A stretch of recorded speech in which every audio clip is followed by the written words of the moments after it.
कह के जिद ते जान इरादे बदले ने और दिल दा कर नुकसान इरादे बदले ने।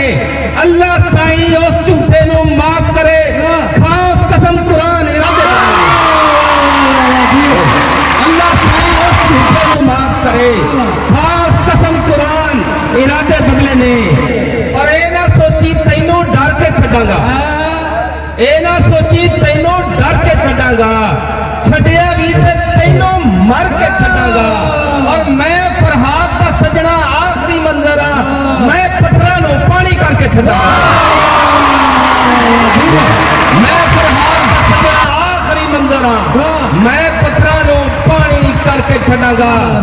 ये एक शेर जड़ा मेरा पूरी दुनिया ते पूरी पंजाबियां ते वायरल होया, वो मैं अपने छोटे भाई इमरान शौकत अली साहब की नजर कर रहा जी कि तेरा नाम मैं दस के साड़े,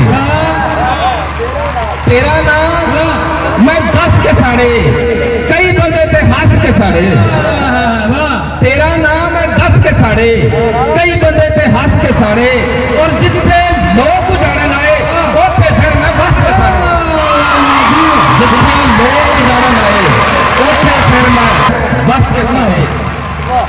और फट जिगर दा हंस के सीना पैंदा है, फट जिगर दा हंस के सीना पैंदा है। धोखा खा के गुस्सा पीना पैंदा है। इस जहान दे एडे सख्त असूल मियां, मरने तिकर इत्थे जीना पैंदा है। एक गजल दे चंद शेर सुना के जा चाहांगा कि सोहणिया नाल ही सांझ वधाई जांदे हो, सोहणिया नाल ही सांझ वधाई जांदे हो, पानी उत्ते लीका वाही जांदे हो। सोहणिया नाल ही सांझ वधाई जांदे हो, पानी उत्ते लीका वाही जांदे हो। वादे करके आप तुसां ते मुकरे जे, इंज दे कम भी रब ते पाई जांदे हो।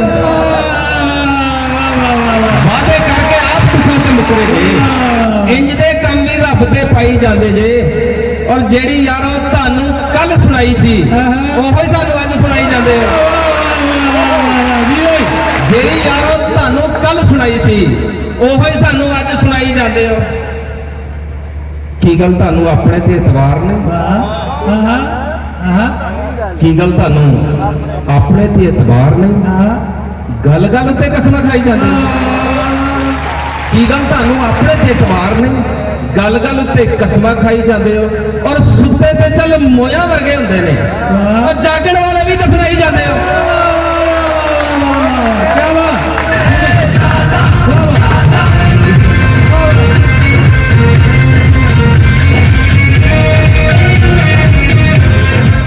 सुते ते चल मोया वर्गे हुंदे ने, जागण वाले भी दफनाई जाते हो। जेड़े पासों अफसल नूं पे रोकदे जे आप ते उसे पासे जाई जाते हो।